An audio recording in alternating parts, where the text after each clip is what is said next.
It's actually pretty good.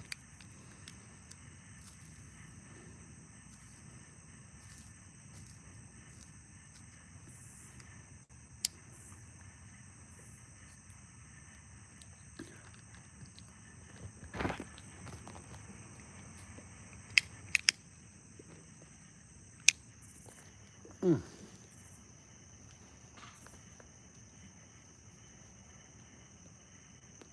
Peterson Nightcap.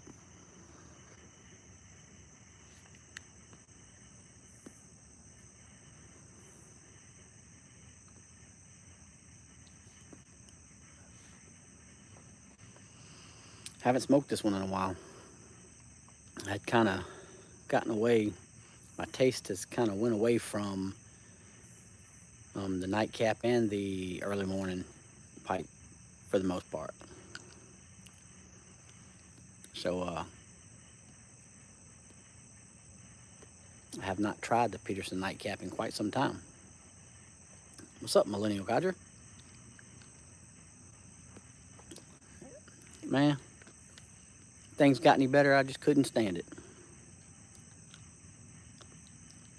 Hope everything's going good with you.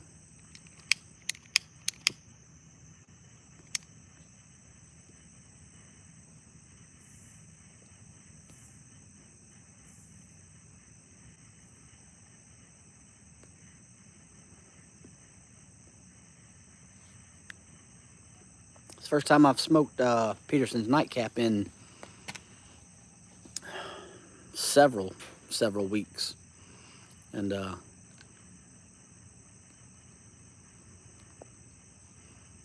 you know what I've been enjoying lately. But I thought, I don't know, I just wanted something different tonight. Kind of revisit something I hadn't had in a while and that my taste just kind of went away from. See how I'd like it. And I gotta say, I'm enjoying it.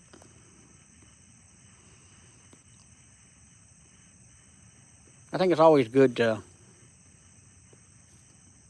revisit some of the tobaccos that you either possibly didn't like in the beginning, or maybe you just didn't like them as much, and see what you think about them after a while, you know, because I know my taste change all the time.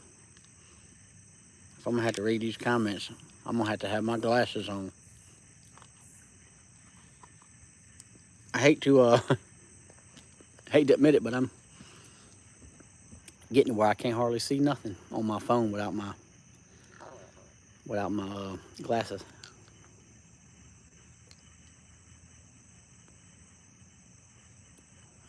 Oh yeah, thank you, man. I do a lot of period correct 19th century style holsters, kind of like the old cowboy holsters and stuff. That's what I mostly do. But I'll do things like valet trays, and sometimes I'll do belts, or you know, different things like that.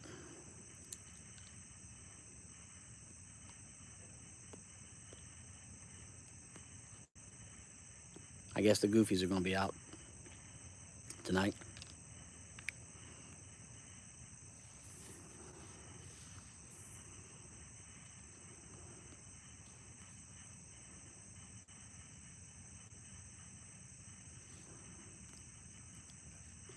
Hello, Zyro.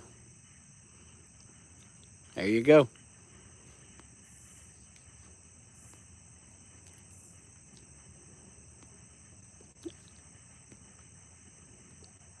Have you ever tried the Nightcap, Millennial Codger? You're welcome.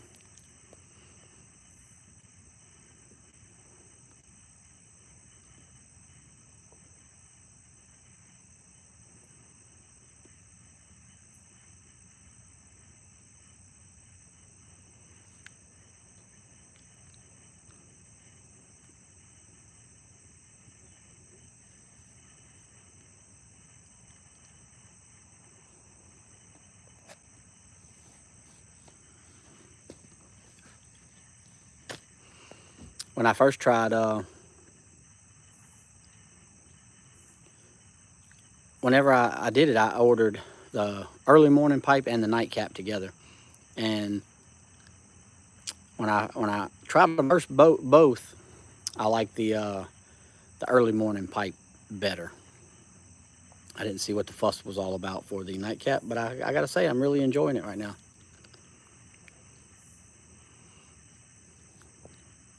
I appreciate that, Sergeant Rocco.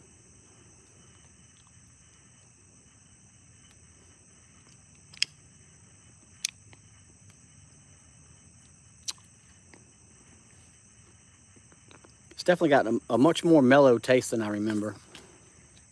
Um, I'm not too sure. I need to do a little more investigating on what it is.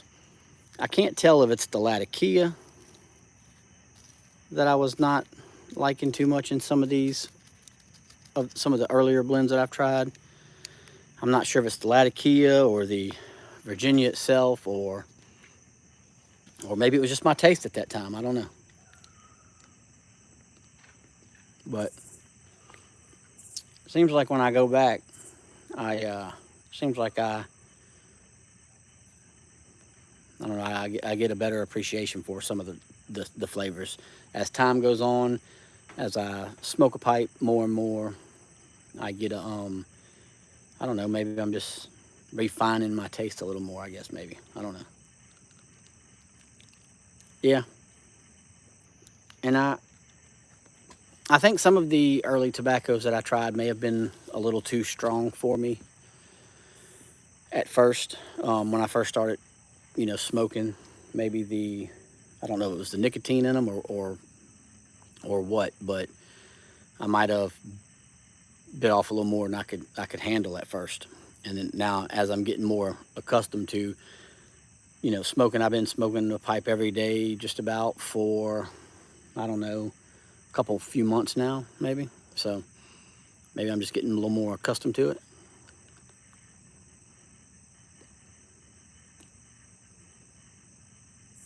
Yeah.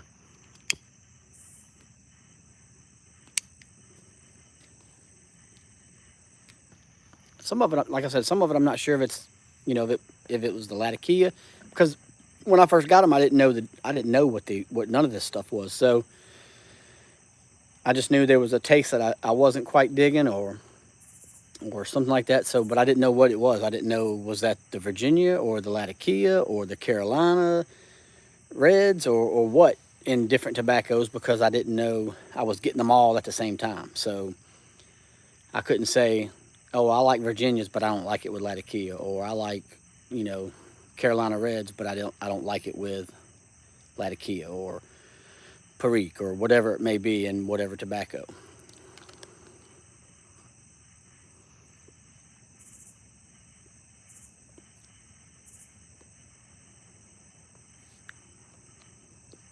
I'm not gonna give up. That's why I say, Alex, I go back every now and then and just try some of the ones that I didn't quite like at first. And usually I'm finding when I go back the second time, or, maybe I tried them a couple times in the beginning and they just didn't sit right with me, and then I put them away for a month or so or a few weeks. I'm finding that when I do go back, that usually I enjoy them the second time around, or the next time around, I guess you should say.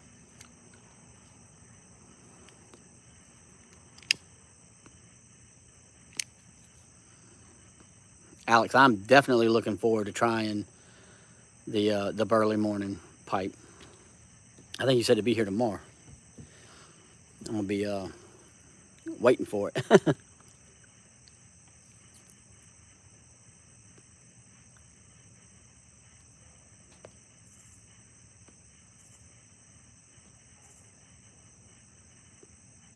Reading some of the comments.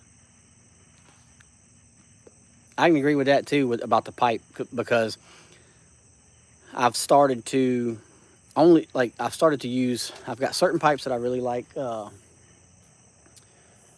of aromatics in, and then you know, this has kind of been my all-purpose pipe here lately. I've just been smoking pretty much anything in it, but mostly like my English blends. I don't know. I smoke a lot of Prince Albert in this, and I've smoked my whole thing of Velvet in this.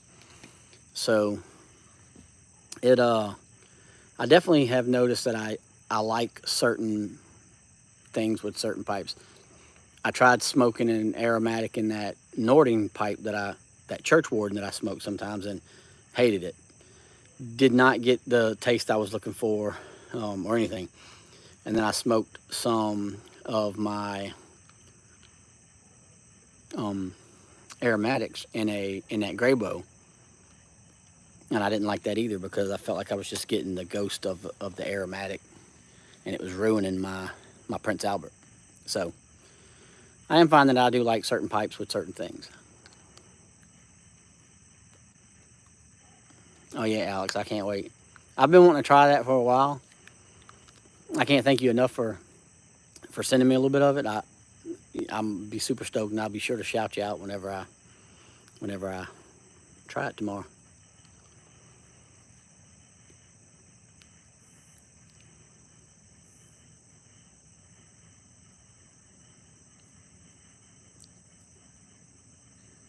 Oh, Rocco, that'd be cool.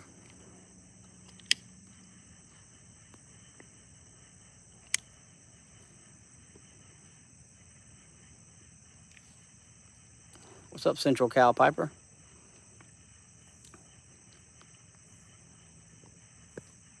How are you today?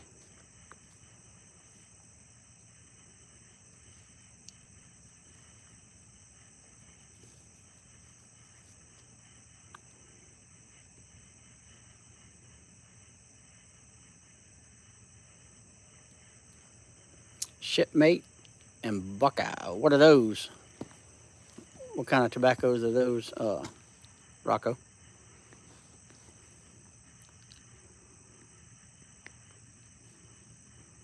Oh, that's good.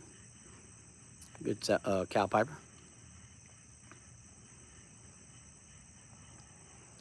Yes, I do. I've got a couple Cornell and Deal, or how you say it. I've got their what do I have? One of them I haven't tried yet, but the other one I actually enjoy pretty good. The Bijou or something like that.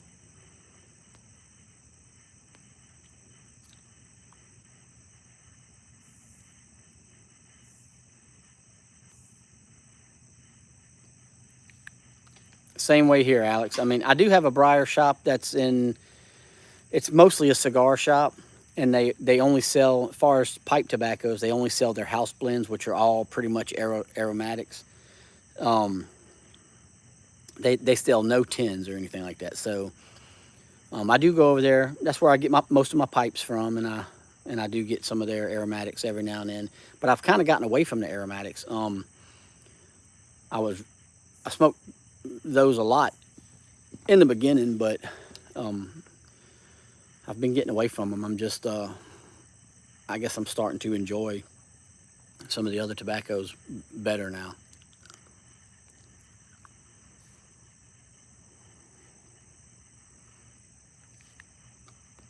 But I'm always up for trying new ones. At my local place, it's a Brooks. The lady that makes it, her name is Brooks, or Brooke. So it's Brooks Black Raspberry.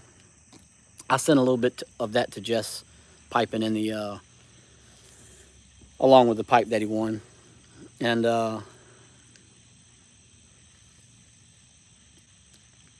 yeah, I do have some of the Bayou Morning. I think it's the Bayou Morning that I haven't tried yet. I thought about letting it age a little bit. I do have some of that, and I have some of the Bijou.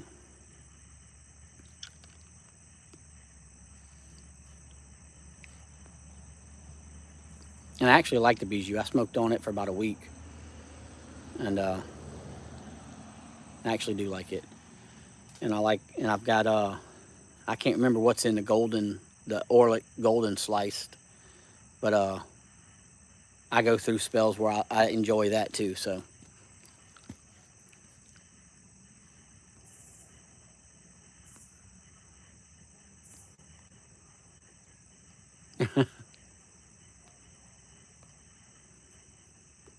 Yeah, and that's what I kind of.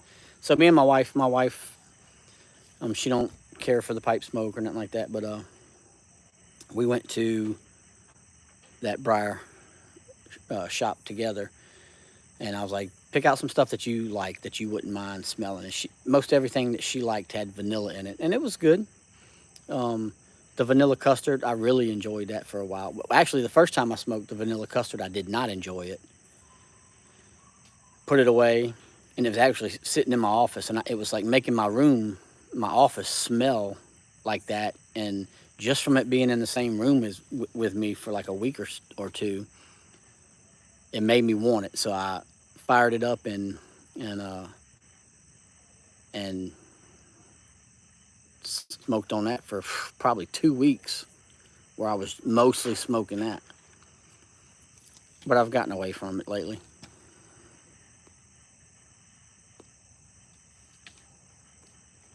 Yeah, man, I'm horrible with remembering um, what's in what, and like what's in what tobacco. I got a billion things I do every day, and I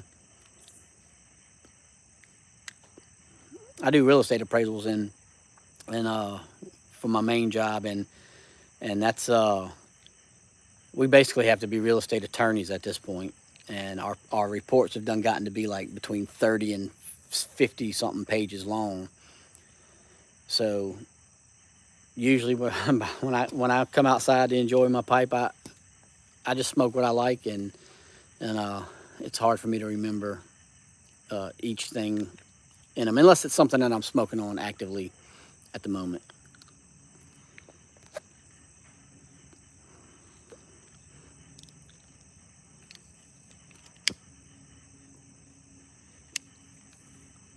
I think that's why I enjoy the educational videos, kind of like some of the stuff that you do on the old Codger blends and stuff like that. Just seeing all the old ads, and sometimes hearing what they're made with and stuff like that. I enjoy all that.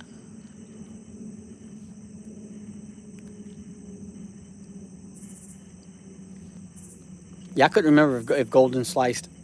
Um, I couldn't remember if it had Perique in it at all, but I thought it did, but I wasn't sure.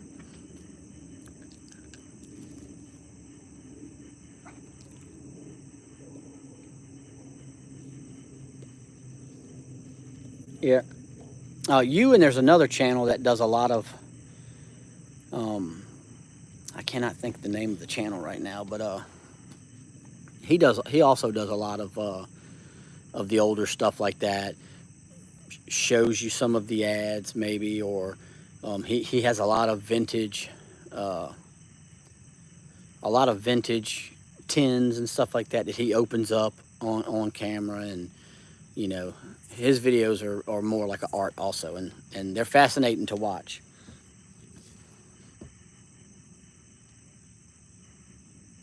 All right, Alex, have a good one, man.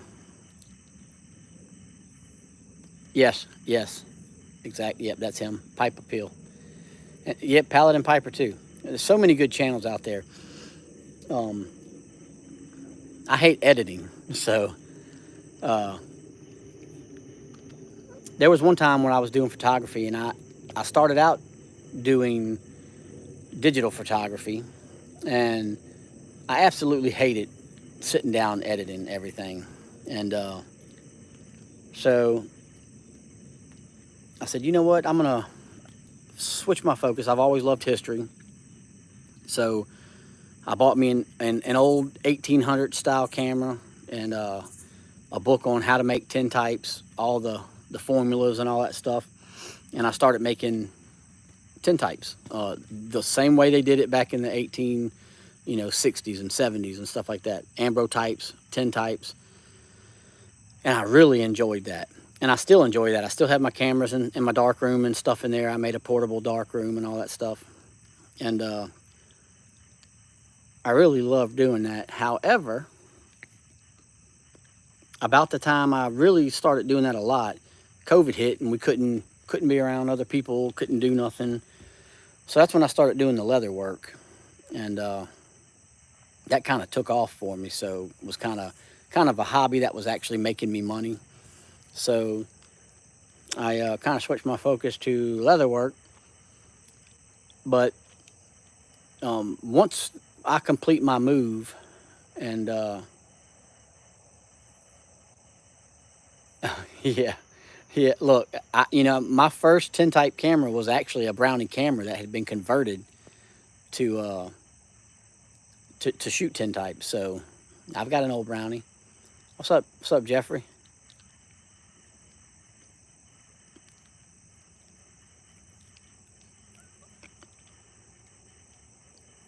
What's up, Carolina Rose?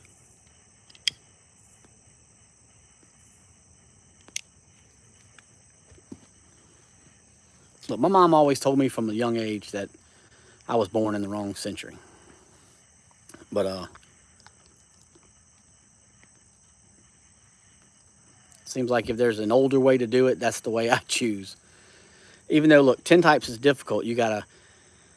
It's called wet plate for a reason. Everything has to be done while it's wet. So you make your own film, you make your own plates, you make your own dark box, you make your own everything. And it has to be done within, you've got a few minutes that you pour the collodion onto the plate, sensitize it in the silver nitrate, put it in the camera, shoot it, and develop it all while it's wet. So it's definitely a task. And if I ever once we complete the move, I've got a shop that's going to be built, and once I get that set up, I'm going to actually set it up as a studio in one of the rooms, and I'll continue to do wet plate stuff. But right now it's on the back burner.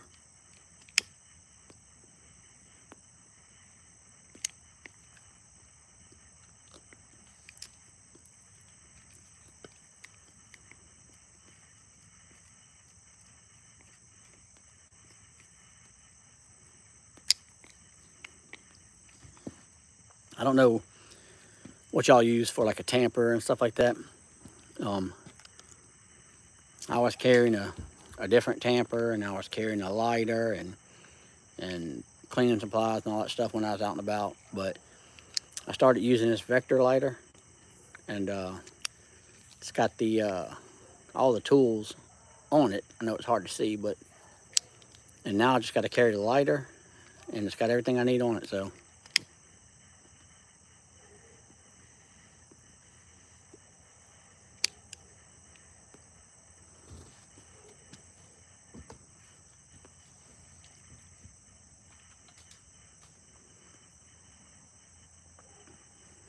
yeah, I love photography. I just hate like I said, when I was doing digital photography, um, so much editing in that, and people want the pictures to look a certain way, and when you're doing them for people, I felt like my creative process was being taken out of it, and I just didn't like it. I hated sitting, hours behind a computer, because I sit at a computer most days, all day. So I hated then taking pictures and then sitting at a computer for more hours to get, the pictures or whatever. Right. So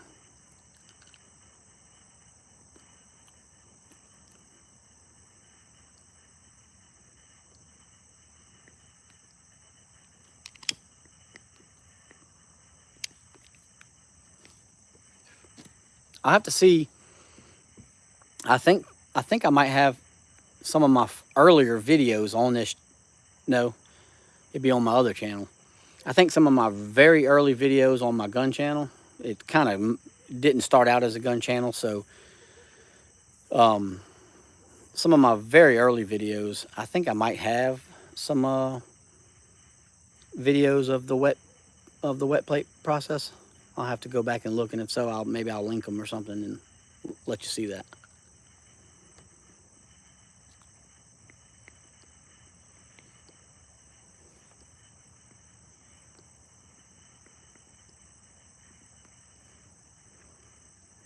You know, I've used my finger before too. So right now, I still have no feeling in this finger. Well, just a tip. From that first knuckle, I have no feeling in it. So sometimes I will tamp it down with that finger. But I'm always afraid I'm going to burn it because I ain't got no feeling in it.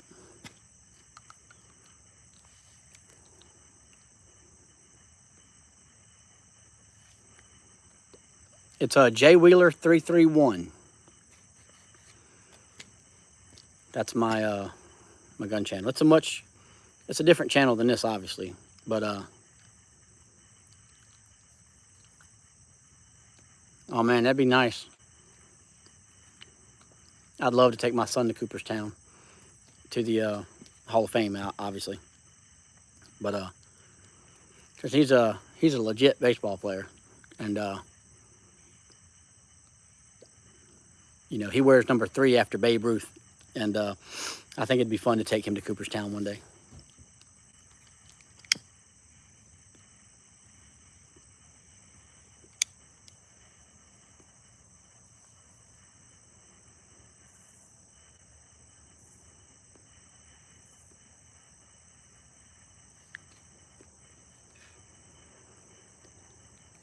Yes, sir. It's you know,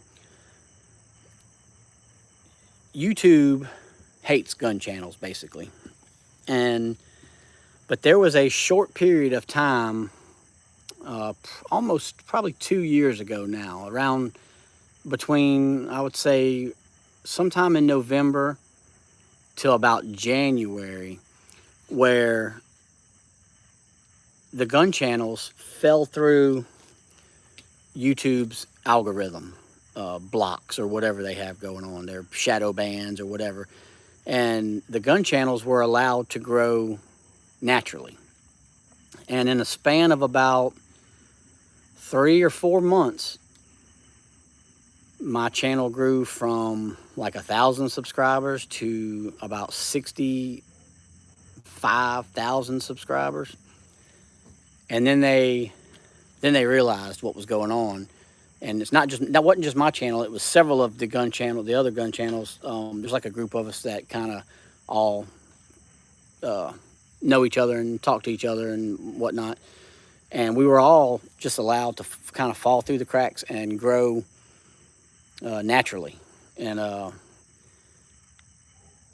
we all grew pretty good. And then they realized that, and they kind of started shadow banning us again, and they really took away the growth of our channels. So, and it's very disheartening when you put so much effort and time into a channel, and they are always looking for ways to suppress your content and stuff like that. So, yeah, it's still slowly growing. You know, I get probably 200 or 300 subscribers a month, but it's definitely not growing like it was.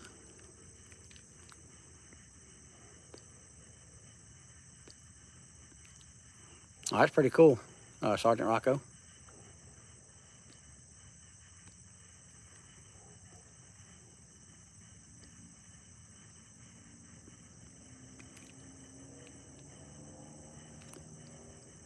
So that's your team, the Cleveland Guardians now? You know, I had to look up who they were the other night because I was like, the Guardians, who the heck is that? And I thought it was Washington, didn't change their name or whatever. And then I realized, of course, they got rid of the Indians. But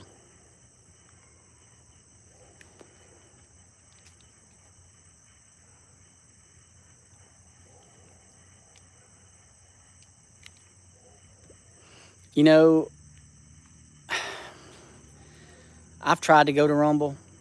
I think when they first, maybe it's better now. Rumble just don't get the traffic that YouTube gets, obviously, and they're much more gun friendly. And I was having a hard time uploading videos there. It was taking hours and hours to upload videos, and I pretty much kind of forgot about it, I guess. I'm tired of messing with it.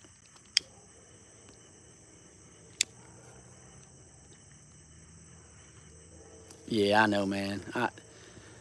Everybody's so sensitive nowadays, and on both sides, it don't matter where you fall. Somebody, one side gripes about the other side and of things, and it's like everybody wants to be so politically correct and so, you know, whatever, that some dumb decisions have been made in many things. Getting rid of the Redskins is one of them. I think the Cleveland Indians is another one, and getting rid of like Mrs. Butterworth or whatever, Aunt Jemima, Uncle Ben, all that stuff is just crazy.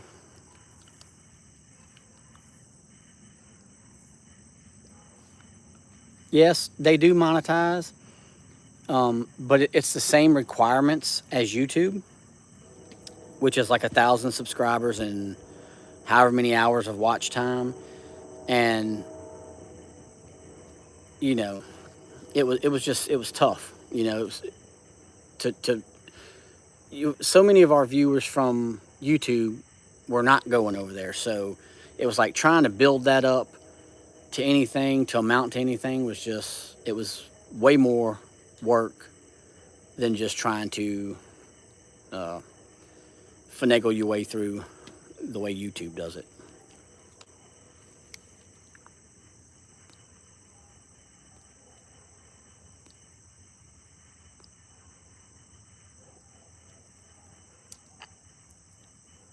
I got you.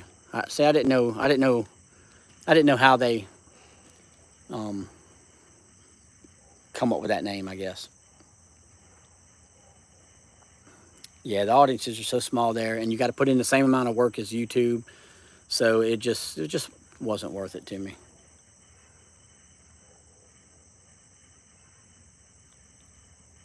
Well, I appreciate it.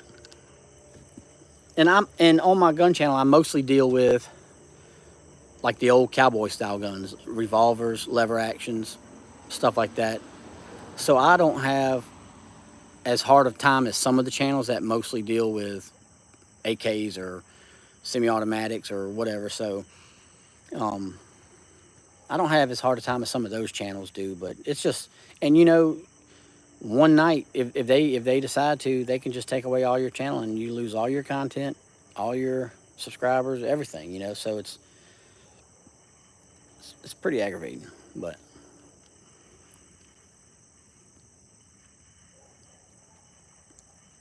well, I appreciate it. Hopefully you will enjoy what you see there.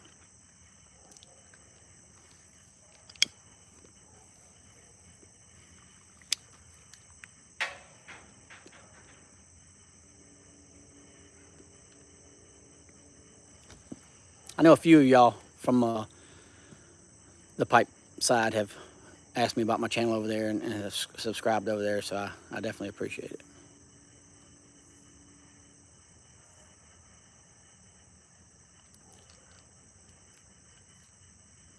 Yeah, I'll shoot look, I don't just love cowboy guns. I mean, I've got all types of guns, so I'll shoot my AKs on there every now and then, or the AR-15s or whatever.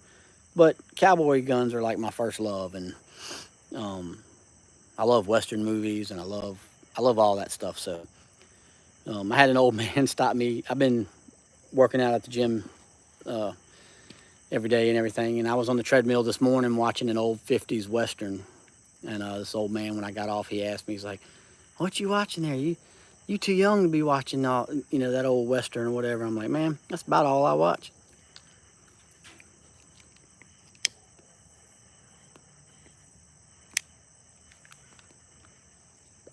I was raised on that stuff, so I enjoy the heck out of it.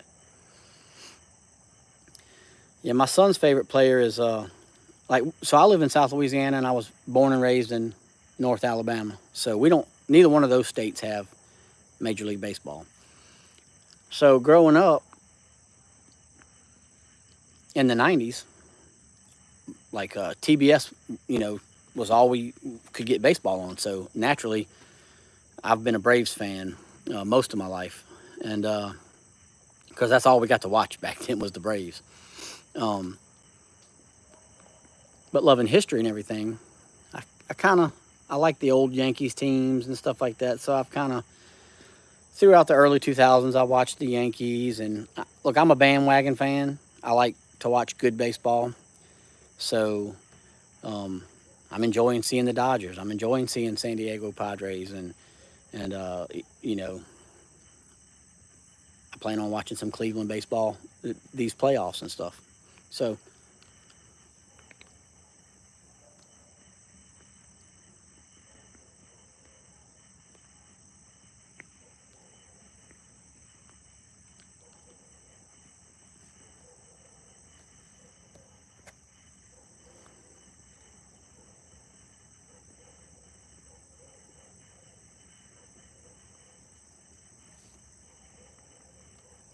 look, Ted Turner knew what he was doing. He made it easy to watch the Braves, and in the '90s, the Braves were, one of the best teams out there. So um, it was easy to watch the Braves, and they were good. So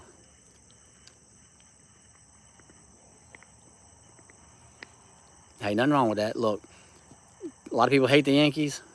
I like the Yankees. I especially like them right now with the way Judge is playing, and some of the other guys out there. Man, they're killing it. So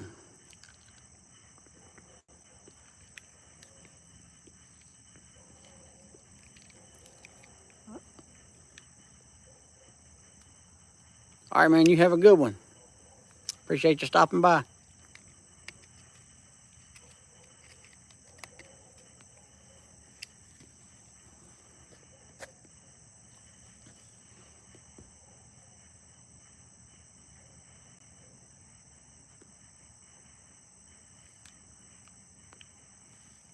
What is WCW?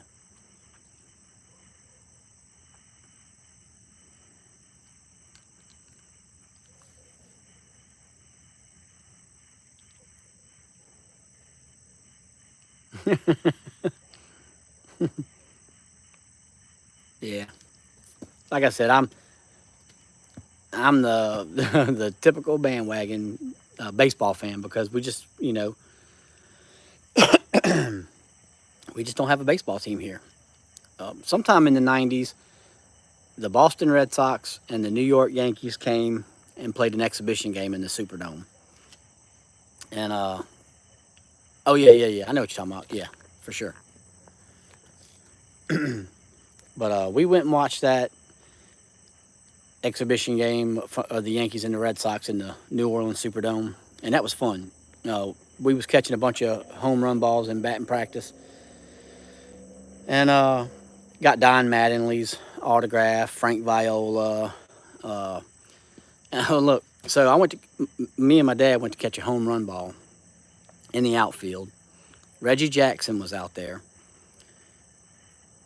My dad missed the ball. It like went through his hands and fell onto the field. Reggie Jackson was nice enough to pick it up, and when he went to hand my dad the ball, my dad was leaned over the railing and the pin fell out of his pocket.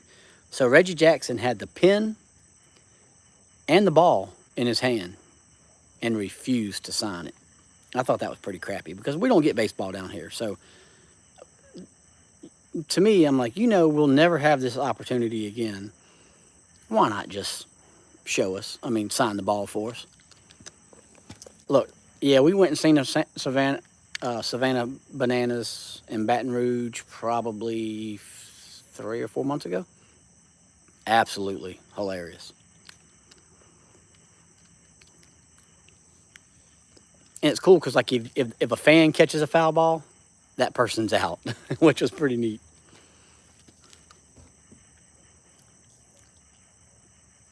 Yeah, and look, I get it. Michael Jordan's the same way. When we had it was the New Orleans Hornets at the time. It was Michael Jordan's last season. I think he was with the Wizards. And now he didn't have our ball and pen in his hand, but we tried like crazy to get him to sign as he was going through the tunnel, and of course he wouldn't. But there's guys like that. And I guess I get it to an extent, but without the fans, come on, man. Like, you got the ball and the pen in your hand with a kid right there. I could be talking great about Reggie Jackson right now, but every time I tell that story, I'm just like, screw Reggie Jackson.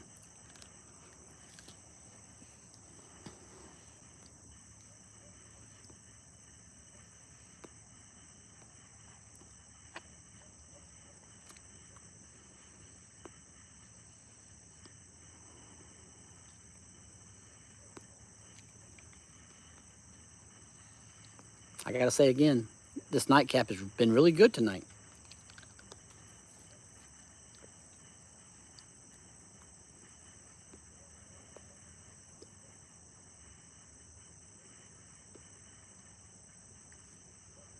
Yeah, it's definitely like the Harlem Globetrotters of baseball. It's pretty neat.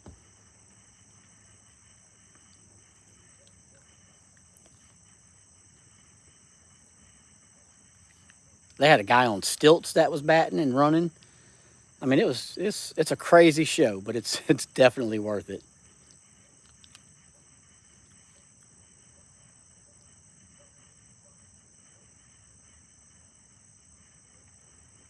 Yeah, for sure. I know. I've seen a lot of that. The old, whatever film they used back then, it had a little tick to it or whatever, and you see the guys and they're smoking their pipes. And back when baseball players were just regular people.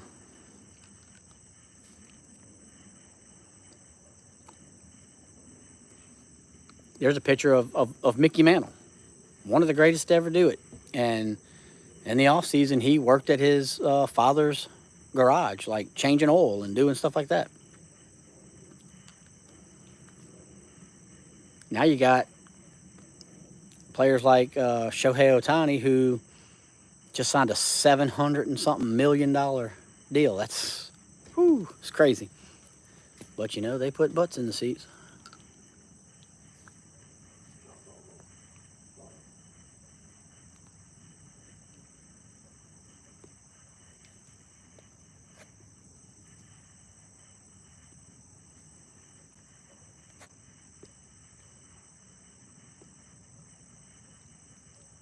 Yeah, yep, it did.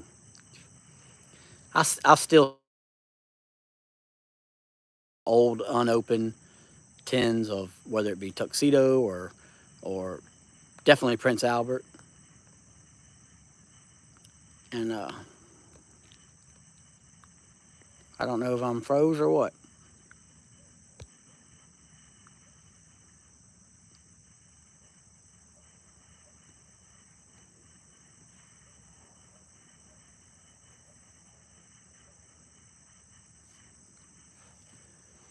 I believe I'm frozen. I don't know if the video has stopped or what.